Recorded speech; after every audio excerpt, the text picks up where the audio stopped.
तो हेलो बच्चों, welcome back to coaching वाला। तो बेटा आज का हमारा न्यू वीडियो कहूँ या न्यू कॉन्सेप्ट कहूँ, तो आज हम अपने एक्सरसाइज 3.4 का 6th क्वेश्चन करने वाले हैं। कौन सा बेटा 6th क्वेश्चन करने वाले हैं, क्योंकि लास्ट वीडियो में हमने अपना 4th और 5th क्वेश्चन कर लिया था। तो आज का हमारा क्वेश्चन नंबर 6 और 7 आज हम अपना 3.2 एक्सरसाइज जो है कंप्लीट करेंगे। ओवरऑल कंप्लीट करके फिर नेक्स्ट एक्सरसाइज पे पहुंचेंगे, तो वो हम नेक्स्ट वीडियो में मिलेंगे। ठीक है, तो वेलकम बैक टू कोचिंग वाला। बेटा आज का हमारा जो हेडिंग है बता देता हूँ, चैप्टर 3 है जिसमें हम 3.2 कर रहे हैं, क्योंकि लास्ट दो वीडियो में हमने क्वेश्चन किया था। 4th और 5th हमारा कंप्लीट हो चुका है। अब हम 4th और 5th हो चुका है, अब हम 6th क्वेश्चन करने वाले हैं। ठीक है, तो देखो क्वेश्चन बोल क्या रहा है, आपको बोर्ड पे दिख रहा होगा। क्वेश्चन देखो बोल क्या रहा है, लिखा है गिवन द लीनियर इक्वेशन। हमारे पास क्या है बेटा, एक लीनियर इक्वेशन का एग्जांपल दे रखा है। क्या दे रखा है, 2x प्लस में 3y माइनस 8 इक्वल टू 0। तो हमें क्या लिखना है, राइट अनदर लीनियर इक्वेशन। हमें कौन सा बेटा, दूसरा एक लीनियर इक्वेशन लिख के दिखाना है। ठीक है, इन टू वेरिएबल्स हमारे क्या वो कौन से होने चाहिए बेटा, टू वेरिएबल्स वाले होने चाहिए। आई होप आपको पता होगा कि टू वेरिएबल्स होता क्या है। ठीक है, जिसमें हमारे क्या होता है बेटा, एक्स वाई या फिर वाई जेड जैसे दो वेरिएबल आए। अब वेरिएबल पूछोगे तो बेटा अल्फाबेटिक वैल्यू वाले टर्म जो होते हैं वो आए, वो हमारा क्या होता है, वेरिएबल है। जिसके हमारा क्या हो, टू वेरिएबल है। जैसे कि देखो ये दिख रहा है ना आपको, 2x प्लस 3y, ये हमारे क्या हो गए, टू वेरिएबल वाले टर्म हो गए। ठीक है, दो वेरिएबल और एक कांस्टेंट होना चाहिए। ठीक है, उसको क्या करना बेटा, such that the geometrical representation, हमें किसको करना, कैसे करना बेटा, जियोमेट्रिकल रिप्रेजेंट पे शो करके दिखाना है। और the pair show format is, उसके हमारे क्या करना है, पेयर बना करके शो करके दिखाना है जियोमेट्रिकल। ठीक है, तो आई होप आपको क्वेश्चन क्लियर हो। तो देखो हमारे पास 6th क्वेश्चन का हम फर्स्ट पार्ट पढ़ रहे हैं। फर्स्ट पार्ट में क्या बोल रखा है बेटा, इंटरसेक्टिंग लाइन। क्या बोल रखा है, इंटरसेक्टिंग लाइन। आई होप आपको पता हो कि इंटरसेक्टिंग लाइन होता क्या है, क्योंकि मैंने इंट्रोडक्शन वीडियो में बता रखा था। अगर जिस बच्चे को भी ना पता हो तो बेटा जाकर के एक बार इंट्रोडक्शन वीडियो देख लेना, ताकि आपका और कॉन्सेप्ट जो है ना वो क्लियर हो जाए। ठीक है, तो हमारे पास क्वेश्चन में बेटा देखो, क्वेश्चन में दे रखा है इक्वेशन, क्या दे रखा है बेटा, 2x plus 3y equals to 8। तो हमें क्या करना था, एक अपने हिसाब से एक पेयर बनानी थी। बोल रखा था ना सर कि इंटरसेक्टिंग लाइन के हिसाब से हमें क्या करना है, एक पेयर बनाना है। तो मैंने एज्यूम में ले लिया, क्योंकि हमें इंटरसेक्टिंग लेना है। और इंटरसेक्टिंग का फॉर्मेट क्या होता था, जो हमारे दोनों तीनों इक्वेशन आपस में इक्वल हो। तो मैंने क्या ले लिया, 3x प्लस में 2y इक्वल्स टू में 4। यहां तक बात आपको समझ में आ गई बेटा। गिवन हमारे पास 2x plus 3y equals to में 8 दे रखा है। मैंने एज्यूम क्या कर लिया बेटा, 3x प्लस में 2y इक्वल्स टू में 4। ये इंटरसेक्टिंग लाइन के हिसाब से मैंने फॉर्मेट किया। अब इंटरसेक्टिंग लाइन क्या होता था, जो हमारी तीनों रेशियो आपस में इक्वल नहीं होती थी, उसको हम क्या कहते थे, इंटरसेक्टिंग लाइन। देखो जैसे कि गिवन और एज्यूम में मैंने जो हमारे इक्वेशन थे ना, उसके हिसाब से a1 की वैल्यू कितनी आ गई बेटा, 2, b1 की वैल्यू आ गई 3, c1 की वैल्यू आ गई 8, a2 की वैल्यू कितनी आ गई बेटा 3, b2 की वैल्यू आ गई 2 और c2 की वैल्यू कितनी आ गई 4। तो देखो a1 अपॉन a2 कितना आ गया बेटा 2/3, a1 अपॉन a2 कितना आ गया बेटा 2/3।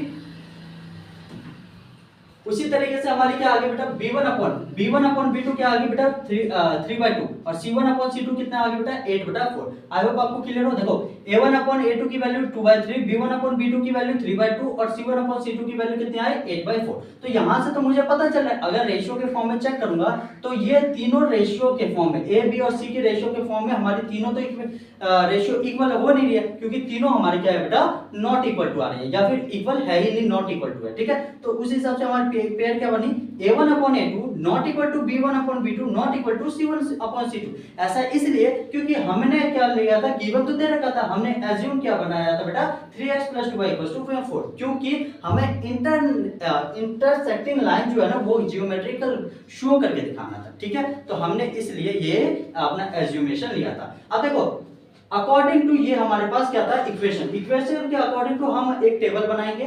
इस इक्वेशन के हिसाब से ये टेबल बना है, 3x plus 2y equals to 4 के हिसाब से ये बना है। तो हमारे पास x जब हम 4 रखेंगे तो बेटा y की वैल्यू 0 आएगी, जब हम x की वैल्यू 0 रखेंगे तो y की वैल्यू 2.6 आएगी। ठीक है, concept 2x plus 3y equals to 8 के इक्वेशन के हिसाब से। ठीक है, अब देखो 3x plus 2y equals to 4 के हिसाब से जब मैं y की वैल्यू 0 रखूंगा तब x की वैल्यू 1.3 आएगी। ठीक है, जब बेटा मैं y की वैल्यू 0 रख रहा हूं तो x की वैल्यू 1.3 आ रही है, जब मैं x की वैल्यू 0 पुट कर रहा हूं तो y की वैल्यू 2 आ रही है। आई होप आपको क्लियर हो। ठीक है, यहां तक समझ में आ गई। तो देखो हमारे इंटरसेक्टिंग हमने लाइन कर दिया, वो आप ग्राफ पे शो करके दिखा सकते हो जियोमेट्रिकल मेथड के हिसाब से। मैंने लाइन भी लिखा है क्योंकि बेटा बोर्ड पे मैं सॉल्व नहीं कर सकता उतना ग्राफ को, तो आप ग्राफ पे शो करके दिखाना। देखो मैंने लाइन लिख दिया कि equation are 2x + 3y = 8 and जो मैंने एज्यूम किया था, इस इक्वेशन को क्या किया था बेटा, एज्यूम किया था। तो जी एक तो इक्वेशन दे रखी थी, ये क्वेश्चन में ही देखो बोर्ड में दिख रहा है ना ऊपर, ये तो इक्वेशन दे रखी थी 2x + 3y = 8। अब मैंने इक्वेशन क्या एज्यूम किया था, 3x + 2y = 4। उसका क्या हो रहा है बेटा, have unique solution. Unique solution में क्या होगा कि हमारे पास एक अनोखा सॉल्यूशन आएगा and their geometrical representation show intersecting line. और इसका जियोमेट्रिकल रिप्रेजेंटेशन क्या है, जो शो होगा बेटा, एक हमारी इंटरसेक्टिंग लाइन शो होगी। ठीक है, हमें क्या करना था, इंटरसेक्टिंग लाइन ही शो करके दिखाना था, तो ये इंटरसेक्टिंग लाइन शो होगी। ये हमारा 3.2 का 6 का 5 पार्ट है, इसको पूरा नोट डाउन कर लो, ये आपका प्रॉपर आंसर है। ठीक है बेटा, देखो equation r 2x + 3y = 8 and जो मैंने एज्यूम लिया था इक्वेशन 3x + 2y = 4 है, हमारा क्या हो रहा है बेटा, यूनिक सॉल्यूशन होता है। इंटरसेक्टिंग लाइन तीनों आपस में इक्वल नहीं होते, उसके क्या होता है बेटा, यूनिक सॉल्यूशन निकलते हैं एंड देयर ज्योमेट्रिकल रिप्रेजेंटेशन, इसको हम ज्योमेट्रिकल रिप्रेजेंट करके दिखाएंगे तो वो हमारी कौन सी लाइन बनेगी बेटा, इंटरसेक्टिंग लाइन बनेगी। ठीक है, तो आई होप आपको अच्छे तरीके से क्लियर हो, देख लो बेटा, अच्छे से नोट डाउन कर लो। अब हम मूव करते बेटा अपने सेकंड पार्ट पे। ठीक है बेटा, तो चलो सेकंड पार्ट स्टार्ट करें। तो देखो बेटा, अब हम अपना सेकंड पार्ट स्टार्ट कर रहे हैं। सेकंड पार्ट हमारा क्या है बेटा, पैरेलल लाइंस। इसको हमें क्या करना है बेटा, पैरेलल लाइन पे शो करना है। तो आई होप आपको पता होगा कि पैरेलल लाइंस होता क्या है बेटा। पैरेलल लाइंस या फिर वो होती थी जो हमारी ए की रेशियो बी के रेशियो के इक्वल हो और नॉट इक्वल टू सी के रेशियो के इक्वल हो, वो हमारी क्या होती थी बेटा, पैरेलल लाइंस। कौन सा बेटा, ए की रेशियो बी के इक्वल हो और नॉट इक्वल टू सी के इक्वल हो, तो वो हमारी क्या होती थी बेटा, पैरेलल लाइंस होती थी। जैसे कि देखो क्वेश्चन में आपको देख रखा है कि इक्वेशन गिवन हमारे पास क्या है, 2x + 3y = में 8। तो मैंने हमें क्या बताना था बेटा, दो इक्वेशन दो हमारी क्या होनी चाहिए, वेरिएबल आपस में कांस्टेंट वैल्यू हमारे इक्वल होने चाहिए, अब तीसरा नॉट इक्वल टू हो तब भी चलेगा। ठीक है, तो मैंने एज्यूम में क्या लिखा बेटा, 2x + 3y = 4। ठीक है, तो यहां से देखो a1 की वैल्यू कितनी थी बेटा, 2, b1 की वैल्यू 3 और c1 की वैल्यू 8, तो 2, 3 और 8 लिख दिया।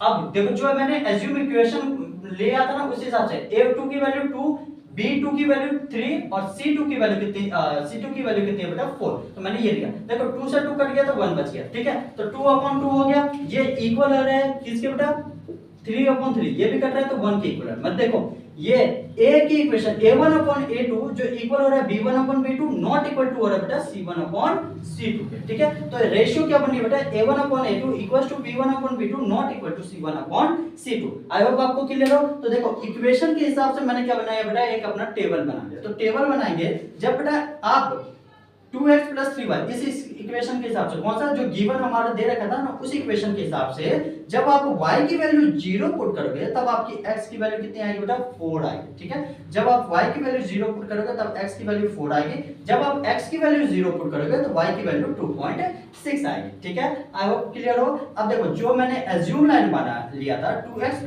3y = 4, 2x + 3y = 4, उस इक्वेशन के हिसाब से जब मैं x की वैल्यू y की वैल्यू 0 पुट करूंगा तो x की वैल्यू कितनी आएगी बेटा, 2 आएगी। जब y की वैल्यू 0 पुट करूंगा तो x की वैल्यू 2 आएगी, जब x की वैल्यू 0 पुट करूंगा तो y की वैल्यू 1.3 आएगी। ठीक है, आई होप आपको क्लियर हो। तो इसको हम जियोमेट्रिकल मेथड के हिसाब से ग्राफ पे शो करना है तो कर देना, नहीं करना है तो देखो मैं ये इक्वेशन लिख देना। ठीक है, जैसे मैंने लिखा है ना सेम वैसे ही आप लिख देना, आपका आंसर बिल्कुल सही रहेगा। देखो इक्वेशन क्या लिखेंगे, इक्वेशन आर 2x + 3y = 8। हमारे पास दो जो क्वेश्चन में दे रखा था 2x + 3y = 8, पहली इक्वेशन है ये होगी एंड जो मैंने इसको एज्यूम इक्वेशन माना था, एज्यूम इक्वेशन क्या माना था बेटा, एज्यूम इक्वेशन क्या माना था, 2x + 3y = 4, वो हमारे क्या हो रहा है बेटा, नो सॉल्यूशन हमें आ रहे हैं। किसमें आ रहे हैं, नो सॉल्यूशन में। पैरेलल लाइंस का क्या था बेटा, जिसमें हमारे दो इक्वेशन आपस में इक्वल हो तो तीसरा नॉट इक्वल टू हो, वो हमारे क्या होते थे बेटा, पैरेलल लाइंस। और पैरेलल लाइन के सॉल्यूशन क्या निकलते थे, नो सॉल्यूशन निकलते थे, जो कि मैंने इंट्रोडक्शन वीडियो में भी आपको एक टेबल बना करके भी समझा दिया था। ठीक है, तो 2x + 3y = 8 and 2x + 3y = 4 है, क्या हो रहा है, उसके नो सॉल्यूशन आ रहे हैं। और उसका ज्योमेट्रिकल रिप्रेजेंटेशन करेंगे तो वो हमारे किस में आ रही है बेटा, पैरेलल लाइंस। उसको हम ज्योमेट्रिकल रिप्रेजेंट करेंगे तो किस में आ रही है बेटा, पैरेलल लाइंस में। ठीक है, तो आई होप आपको अच्छे तरीके से सेकंड पार्ट भी क्लियर हो। अगर फिर भी बेटा डाउट हो या कुछ समझ ना आए हो तो मुझे कमेंट सेक्शन में पूछ लेना। ठीक है, तो चलो अब मूव करते बेटा अपना इसी का थर्ड पार्ट है। अगर जिस बच्चे को भी बेटा ऑफलाइन सेंटर पढ़ना हो तो आकर के आप ऑफलाइन का मैं एड्रेस दे रखा हूं, वहां पे आकर के विजिट करके पढ़ सकते हो। ठीक है बेटा, तो चलो अब मूव करते हैं अपने थर्ड पार्ट पे। ठीक, तो देखो बेटा अब हमारा सिक्स्थ का थर्ड पार्ट देखो क्या है, सिक्स्थ क्वेश्चन का थर्ड पार्ट कोइंसिडेंट लाइन।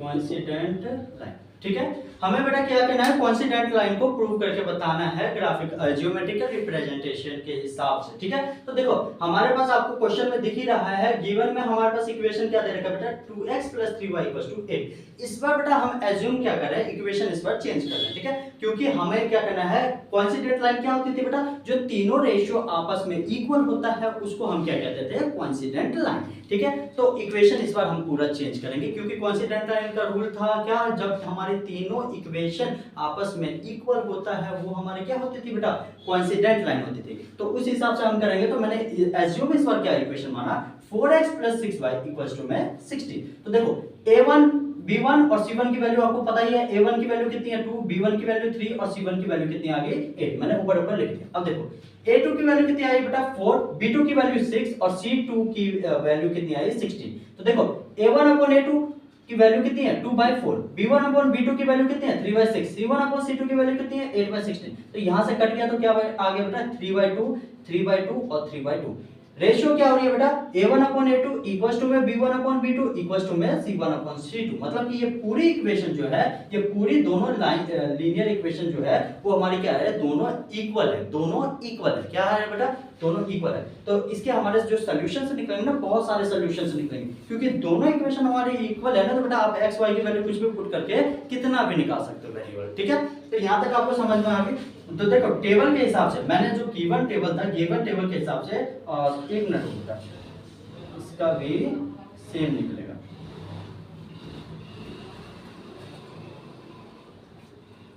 ये आ जाएगी आपकी 4, ये 0, ये 0 और ये 2.6। ठीक है, तो देखो जब हमारे पास जो गिवन इक्वेशन था 2x + 3y = 8, इस हिसाब से मैंने टेबल बनाया। जब टेबल बनाया हूं तो देखो क्या वैल्यू आई, जब मैं y की वैल्यू 0 पुट कर रहा हूं तो x की वैल्यू 4 आ रही है। कितनी बेटा, जब y की वैल्यू 0 पुट कर रहा हूं तो x की वैल्यू 4 आ रही है। जब मैं x की वैल्यू 0 पुट कर रहा हूं तो y की वैल्यू कितनी आ रही है बेटा 2.6 आ रही है, क्योंकि हमारी ये क्या है, कोइंसिडेंट लाइन है। तो कोइंसिडेंट लाइन के बहुत सारे सॉल्यूशन है, इसके अलावा भी आप बहुत सारे टेबल बना करके आप कितने भी निकाल सकते हो। ठीक है, अब दूसरा इक्वेशन क्या था बेटा, 4x + 6y = 16। कितना था, 4x + 6y = 16। उस हिसाब से जब मैंने y की वैल्यू भी पुट किया 0 तो हमारी x की वैल्यू 4 आ रही है। जब x की वैल्यू 0 पुट करो तो y की वैल्यू कितनी आ रही है बेटा 2.6। मतलब दोनों हमारी क्या आ रही है, इक्वल हो रही है। ऐसा क्यों हो रहा है बेटा, क्योंकि ये हमारी कोइंसिडेंट लाइन है। कोइंसिडेंट में बहुत सारे सॉल्यूशन निकलते हैं, सिर्फ एक दो नहीं निकलते, बहुत सारे सॉल्यूशन निकलते हैं। ये मैंने इंट्रोडक्शन वीडियो में भी आपको बताया था कि पैरेलल लाइन क्या होती है, इंटरसेक्टेड लाइन क्या होती है और कोइंसिडेंट लाइन क्या होती है। ठीक है, अगर जिस बच्चे को ना समझ में आ रहा हो ना, आप अगर चैनल पर नए आए हो तो वहां पर जाकर के आप इंट्रोडक्शन वीडियो देख सकते हो। मैंने प्लेलिस्ट में डिस्क्रिप्शन में डाल रखा है लिंक, वहां से आप जाकर के प्ले करके देख सकते हो। ठीक है, यहां तक आपको समझ आ गया। तो ये आपको पूरा नोट डाउन कर लेना, नहीं करना तो देखो ग्राफ पे शो करके दिखाओगे ज्योमेट्रिकल रिप्रेजेंटेशन, नहीं कर पाए तो कोई बात नहीं बेटा, ये लाइन लिखना। क्या लिखना है, इक्वेशन है 2x + 3y = 8 and 4x + 6y = 16 have क्या है, इनफाइनाइट मैनी सॉल्यूशन। कितना बेटा, इस दोनों इक्वेशन हमारे क्या है बेटा, कोइंसिडेंट लाइन है, दोनों हमारी क्या है, समांतर है। समांतर मतलब दोनों क्या है, बराबर में है। तो ये हमारे इसके सॉल्यूशन क्या निकलेंगे बेटा, इनफाइनाइट मैनी सॉल्यूशंस। कौन से निकलेंगे बेटा, इनफाइनाइट, बहुत मैनी सॉल्यूशन, मतलब बहुत सारे इसके सॉल्यूशंस आएंगे। आगे क्या लिखा हूं, and their geometrical representation show coincident line. और इसको हम ज्योमेट्रिकल रिप्रेजेंटेशन शो करेंगे तो कौन से बनेगी, लाइन बनेगी बेटा, कोइंसिडेंट लाइन बनेगी। कौन सी, कोइंसिडेंट लाइन। तो ये हमारा सिक्स्थ का फर्स्ट, सेकंड और थर्ड पार्ट तीनों कंप्लीट होता है। अब हम बेटा मूव करते हैं अपने 7th क्वेश्चन पे, जो इस एक्सरसाइज का 3.2 का हमारा लास्ट क्वेश्चन है। ठीक है, तो हम 7th क्वेश्चन पे मूव करते हैं। चलो, तो देखो बेटा अब हम अपना इस एक्सरसाइज का लास्ट क्वेश्चन कर रहे हैं। लास्ट क्वेश्चन कौन सा है बेटा, 7th क्वेश्चन है। तो आपको क्वेश्चन बोर्ड पे नजर ही आ रहा होगा। देखो 7th क्वेश्चन में बोल क्या लिखा है, draw the graph of the equation. हमें क्या बेटा, ग्राफ ऑफ द इक्वेशन मतलब कि हमारे पास इक्वेशन दे रखा है, उसको हमें क्या करना है बेटा, ग्राफ पे शो करके बताना है। इक्वेशन क्या है, x minus y plus 1 equal to 0 and 3x plus 2y minus 12 equal to 0। हमारे पास दो इक्वेशन दे रखा है बेटा, कौन कौन सा, 3x minus y plus 1 equal to 0 और दूसरा इक्वेशन क्या है 3x plus 2y minus 12 equal to 0। उसको हमें डिटरमाइन करना है, क्या बेटा, determine the coordinates of the vertex of the triangle formed by these lines. मतलब उसको हमें क्या निकालना है बेटा, determine coordinates of the vertex. मतलब हमें उस ट्रायंगल दे रखा है, ट्रायंगल के क्या निकालना है बेटा, वर्टेक्स निकालना है। क्या निकालना है, ट्रायंगल के वर्टेक्स निकालना है formed by this lines and the x axis and share the triangular region. ठीक है, तो देखो क्वेश्चन आपको समझ में आया कि नहीं। देखो बेटा क्वेश्चन में बोल क्या रखा है, हमारे पास दो इक्वेशन दे रखा है, एक दे रखा है x minus y plus 1 equal to 0, दूसरा इक्वेशन क्या है 3x plus 2y minus 12 equal to 0। ये दो इक्वेशन दे रखा है। उस दो इक्वेशन से आपको क्या बनना बेटा, एक ग्राफ बनानी है। क्या बनानी है, ग्राफ बनानी है।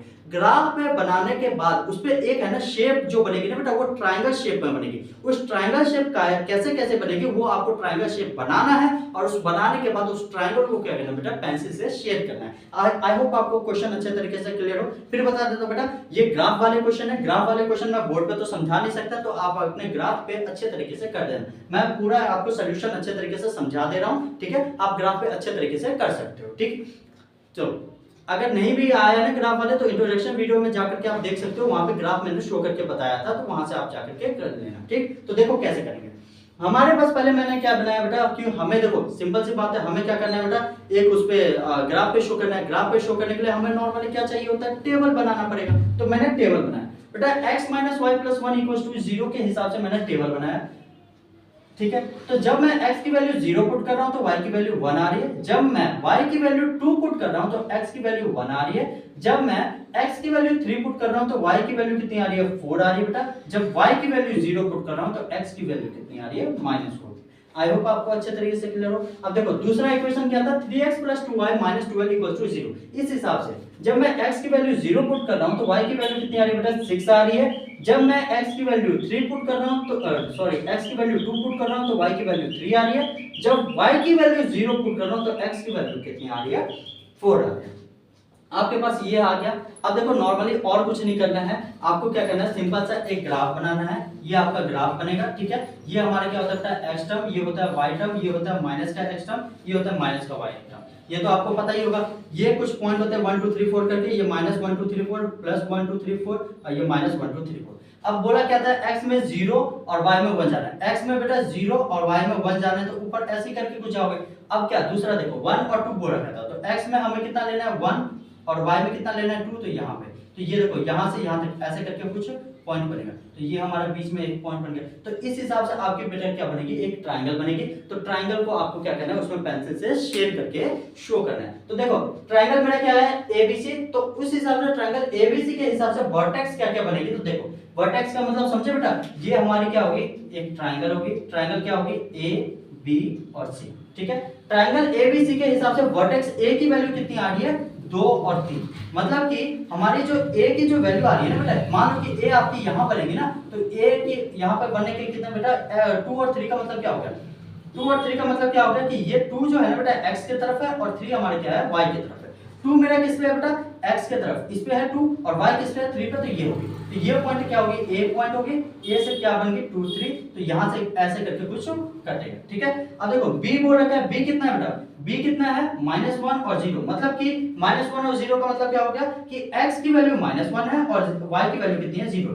तो y की वैल्यू तो 0 होगी और x की वैल्यू कितनी लेनी थी बेटा, -1 का मतलब ये हो गया, ये आपकी क्या होगी बेटा, b की वैल्यू -1 और 0, ठीक है। देखो एक पॉइंट यहां शो हो गया, एक पॉइंट ये हो गया, एक पॉइंट ये हो गया, ये दो आपको कट गया। अब देखो तीसरा पॉइंट रखा है, c की वैल्यू कितनी है बेटा, 4 और 0। c की वैल्यू कितनी है, 4 और 0। मतलब c हमें किसमें, x की वैल्यू कितनी लेनी है, 4 और y की वैल्यू 0। तो x की वैल्यू 4 यहाँ पे आ गई और y की वैल्यू 0 यहाँ पे आ गई। मतलब ये लाइन ऐसे करके ऐसे ट्रायंगल बनेगी। ये आपकी 4 होगी, ये c की वैल्यू होगी जो 4 और 0 होगी, मतलब x और y की वैल्यू इतनी होगी। तो इसको आपको क्या करना है, नॉर्मली पेंसिल से शेडिंग करना है, ठीक है। तो ये हमारा था वर्टेक्स, ठीक है। तो बस इतना ही क्वेश्चन में करना था और कुछ नहीं। आई होप आपको फिर से के लिए बता देता हूं। देखो ट्रायंगल एबीसी था, मैंने आपको सॉल्यूशन ऑलरेडी बता दिया है कि वर्टेक्स कौन कौन सी बनेगी बेटा, ए की बनेगी वर्टेक्स 2 और 3, बी की बनेगी -1 और 0 और सी की बनेगी 4 और 0, और कुछ नहीं, सिंपल सा आपको इस टाइप से शो करके दिखाना है। तो ये हमारा बेटा 7th क्वेश्चन कंप्लीट होता है, ये एक्सरसाइज 3.2 जो है वो प्रॉपर हमारा कंप्लीट होता है। अब मूव करेंगे बेटा अपने नेक्स्ट एक्सरसाइज पे, जिस पे हम एक्सरसाइज 3.3 करेंगे, ठीक है। और जिस बच्चे को समझ ना आया हो तो मुझे कमेंट सेक्शन में बता देना, या फिर मुझे पर्सनली मैसेज कर सकते हो। तो मिलते हैं बेटा नेक्स्ट वीडियो में, तब तक अपना ध्यान रखना, अच्छे से पढ़ो, ठीक। तो बाय बाय।